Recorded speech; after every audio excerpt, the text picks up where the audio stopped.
Perdão, agora sim.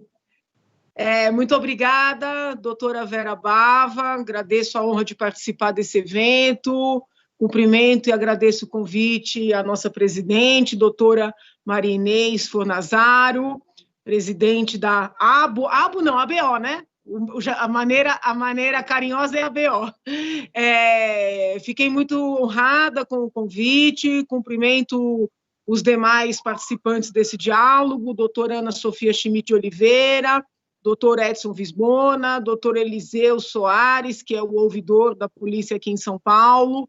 Visitei o doutor Eliseu, pudemos conversar por aproximadamente 3 horas, não é, doutor Eliseu? Então, é até interessante travar esse diálogo, porque esta semana eu estou debruçado sobre um outro projeto de lei, este de autoria do Executivo, que muda completamente a composição do Conselho de Política Criminal e Penitenciária do Estado de São Paulo, de forma a dar um poder total para o Executivo nas decisões desse Conselho. E por que eu trago o tema para esta oportunidade? Porque, de certa forma, as críticas, né, que eu estou fazendo a esse projeto do Executivo, que, de certa maneira, captura o Conselho de Política Criminal e Penitenciária, são críticas, né, que eu posso tecer, aí menos como deputada, mas mais como estudiosa do direito, sobretudo do direito penal, da segurança pública, da violência, que eu posso tecer tanto a atividade da ouvidoria, como vinha sendo conduzida, né, e isso eu estou fazendo de maneira muito transparente, conversei com o doutor Mariano, conversei com o doutor Eliseu, vou detalhar, como a proposta do meu colega Dávila, porque não é porque um órgão ou uma instituição sofreu uma captura que a gente vai desistir do órgão ou da instituição. Então, assim, nós temos, vamos dizer, uma tese, que é a que vinha norteando os trabalhos da ouvidoria e de outros tantos equipamentos importantes, né, nos últimos tempos, e nós temos uma antítese, que é essa mentalidade que eu entendo que o meu colega Frederico Dávila representa, em certa medida, eu vou utilizar aqui o termo, o bolsonarismo representa, que muitas vezes confunde, né, reaver instituições que tinham sido capturadas com a extinção das próprias instituições. Então, fiquei esse embate, né? Quando o colega apresentou, e eu vou dizer uma coisa aqui que talvez os senhores não compreendam, eu entendi a propositura desse projeto por parte do colega, por mais que eu discorde do projeto desde o nascedouro, e disse isso a ele já no início do debate, mas eu entendi a apresentação como algo saudável. Porque essa discussão que nós estamos fazendo aqui dentro da Assembleia, e estamos fazendo hoje, e de certa maneira fizemos na audiência pública, e eu travei com o doutor Mariano, com o doutor Eliseu, ela era necessária. Por que era necessária? Porque a maneira como todas as entidades e organizações que defendem os direitos fundamentais, né, ou que vêm defendendo ao longo dos últimos anos, a maneira como essas entidades, essas organizações falavam e ainda falam das polícias, é uma maneira extremamente ideologizada, estereotipada e injusta. Então, nós precisamos lidar com as polícias, civil, militar, técnico-científica aqui em São Paulo, como instituições que também defendem direitos fundamentais. Porque é o papel dessas polícias defender direitos fundamentais. Quando elas são acionadas, seja para evitar um crime, seja para investigar um crime realizado e aí coibir que outros sejam praticados. Então, nós precisamos travar esse diálogo para sair tanto da tese, né, de que polícia é sempre ruim, e por mais que quando esses debates ocorram, aqueles que representam a ouvidoria, os vários conselhos, digam que não corroboram esse pensamento de que polícia é sempre ruim, As publicações, as falas, as participações vão nessa linha. Então, nós precisamos sair dessa tese de que polícia é sempre ruim, de que é contrária aos direitos humanos, sem cair na antítese, né, que é uma armadilha, talvez tão ou mais perigosa, de que nós temos que extinguir entidades e instituições. Vide as manifestações querendo fechar o Supremo, fechar o Congresso Nacional, né, que são instituições importantíssimas. Mas até que ponto não é culpa do Supremo Tribunal Federal, não é culpa do Congresso Nacional, com suas ações, omissões, com suas ilicitudes, que a população vá para a rua para pedir o fechamento? Então, essa reflexão, ela precisa ser feita.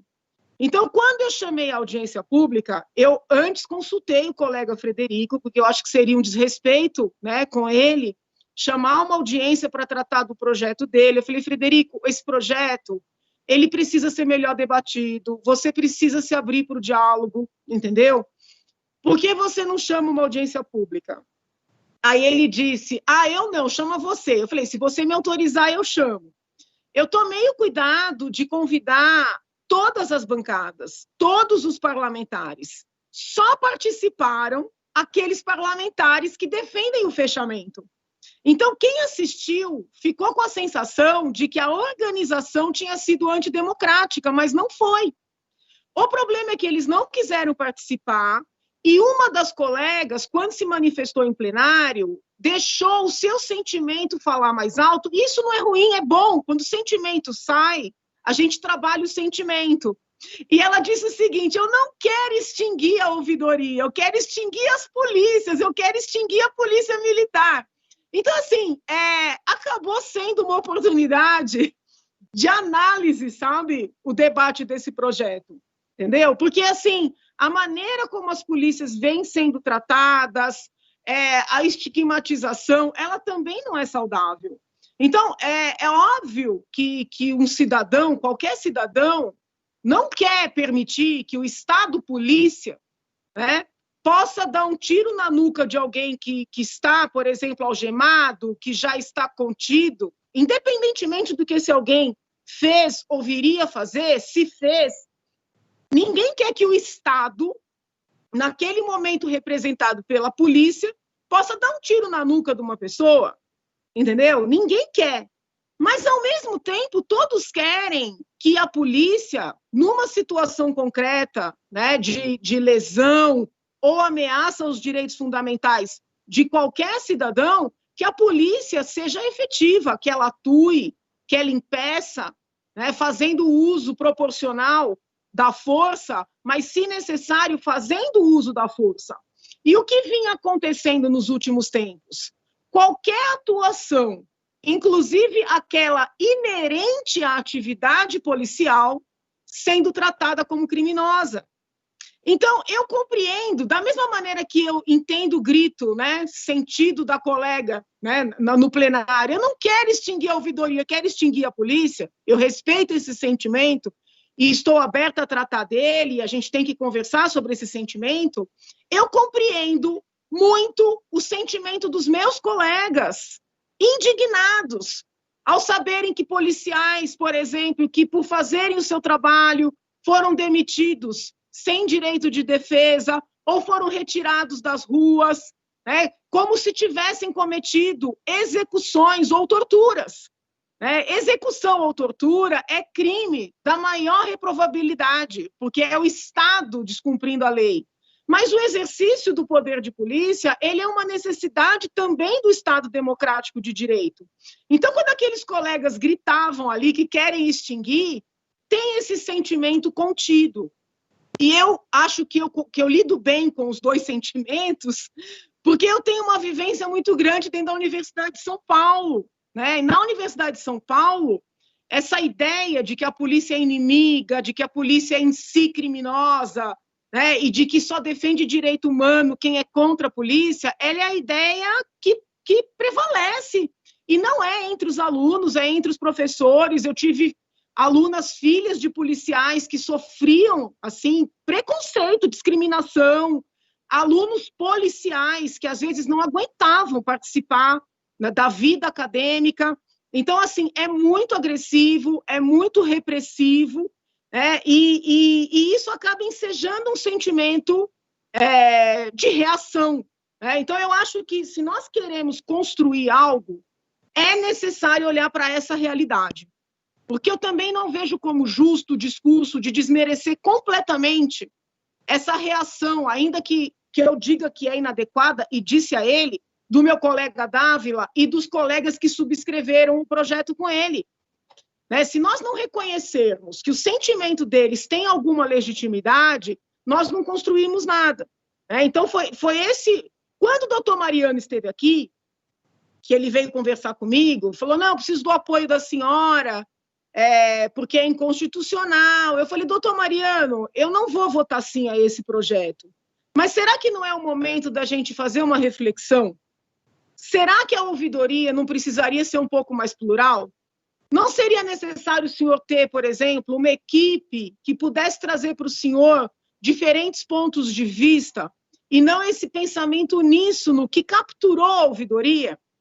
E ele é muito simpático, muito gentil. Ele virou para mim e falou assim, doutora, duvido que a senhora vai ter no seu gabinete assessores que pensam diferente da senhora.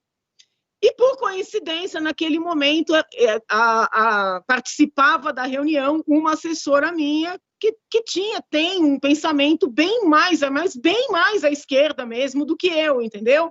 E eu sempre tomei o cuidado de ter uma equipe plural, porque se você também não trabalha com pessoas que pensam diferente, você não consegue produzir. Aí eu falei para ele, olha, essa carapuça não me serve. Entendeu? Essa carapuça não me serve.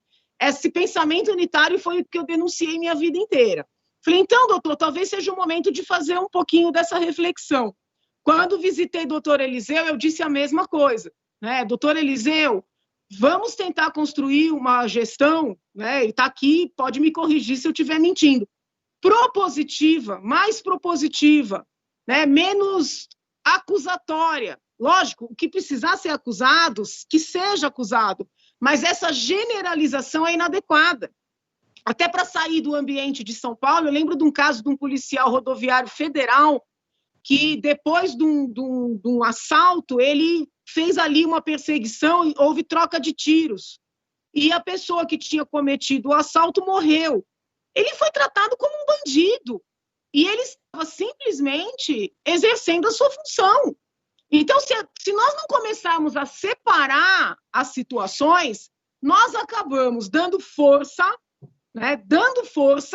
para esse sentimento que explodiu com o projeto do deputado Frederico Dávila.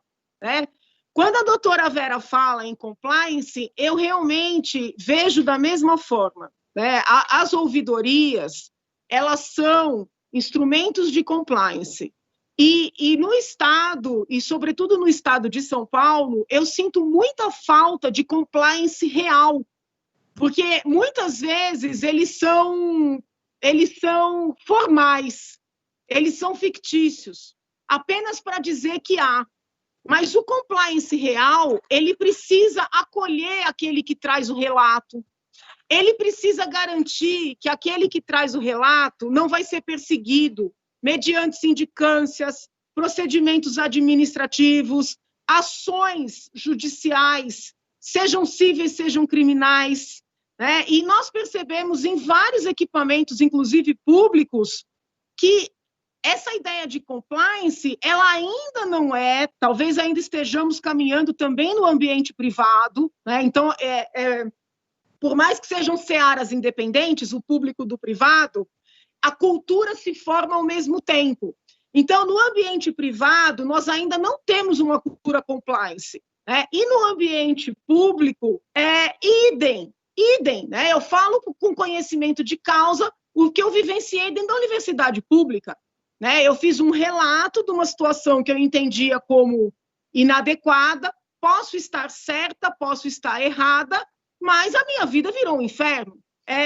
Diariamente eu recebo e-mails de funcionários públicos que relatam situações que eles consideram como inadequadas, sobretudo na pasta da Secretaria de Assistência Penitenciária, e eles diziam o seguinte: doutora, foi só eu fazer esse relato, eu fui transferido para uma cidade completamente distante de onde eu resido, de onde mora a minha família.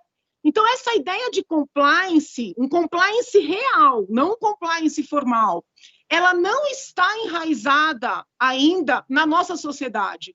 A pessoa que leva o relato é a pessoa incômoda, é a pessoa que não sabe perder, é a pessoa que não sabe resolver os seus conflitos, né? Então, assim, é muito complexo isso. Isso aparece quando uma pessoa leva conhecimento da autoridade, um crime sexual contra uma pessoa adulta, é um pouco da nossa cultura, né? Calar o outro, calar com intimidação moral, calar com adjetivos agressivos, calar com procedimentos.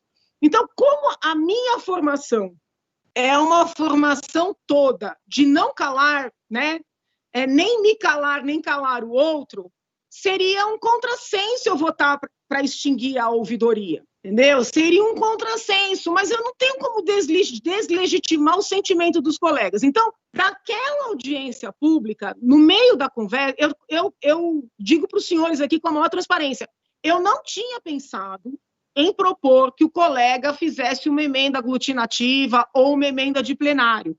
A ideia surgiu ouvindo os participantes daquela audiência pública. Foi quando eu falei, a doutora Ana Sofia estava presente, eu falei, gente, o processo legislativo ele é muito rico. Existem muitos momentos em que uma propositura pode ser adaptada, melhorada, enriquecida, alterada completamente. E nós temos ainda 2 momentos, que é a possibilidade de uma emenda de plenário, que precisa da assinatura de 19 deputados, e a possibilidade de uma emenda aglutinativa, que precisa, agora estou em dúvida de 62 ou 63, é um número bem maior. Quando nós terminamos a audiência, o deputado Dávila me procurou e disse que tinha gostado da ideia, que ele gostou da ideia, que ele ia começar a trabalhar num texto, mas que a assessoria dele entendia que não eram esses momentos, mas sim um momento que ainda tem um congresso de comissões, que isso ocorre quando as várias comissões se reúnem para deliberar, e que ele ia desistir, né, de extinguir a ouvidoria e que iria preparar um texto alternativo para tentar tornar a ouvidoria mais plural, tá? Então, ele trabalhou com a assessoria dele em cima de um texto. Eu entendo que não me compete defender ou atacar o texto nessa oportunidade, mas qual é a linha do texto? No lugar de ser o conselho, que atualmente um único conselho é que faz a lista, né, das pessoas que serão indicadas ao governador para que o governador escolha. A ideia do colega é que o conselho, vou até ler aqui para não falar bobagem. O Conselho Consultivo da Ouvidoria elaborará uma lista tríplice para a escolha do ouvidor em até 30 dias, contados de sua constituição, e submeterá a análise. Isso aqui é o projeto do colega, tá? Não significa que eu esteja defendendo essa ideia, só estou explicando que ele abandonou a ideia de extinguir e ele está propondo mudanças na forma de escolher o ouvidor. E submeterá a análise das comissões de segurança pública e defesa dos direitos da pessoa humana da Assembleia Legislativa do Estado de São Paulo. Qual foi a mentalidade aqui? Na Assembleia, existem todas as forças que estão na sociedade, né? São os representantes efetivamente eleitos pelo povo.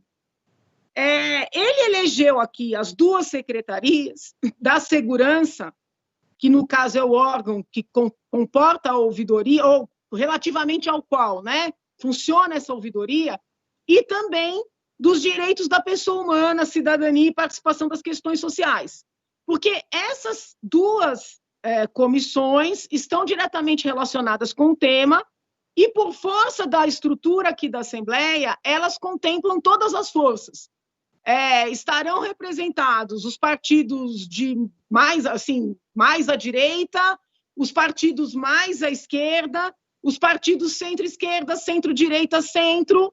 Então, seria uma maneira de nós trazermos um pouco mais de pluralidade na elaboração da lista que vai ser levada ao governador. Tá? Então, a proposta do colega já não é mais extinguir, é mudar a maneira de fazer a lista tríplice. Podemos debater essa proposta que ele fez em termos de formato, de comissões, eventualmente poderia se passar pelo plenário para ter ainda maior representatividade, como acontece com as agências reguladoras, por exemplo.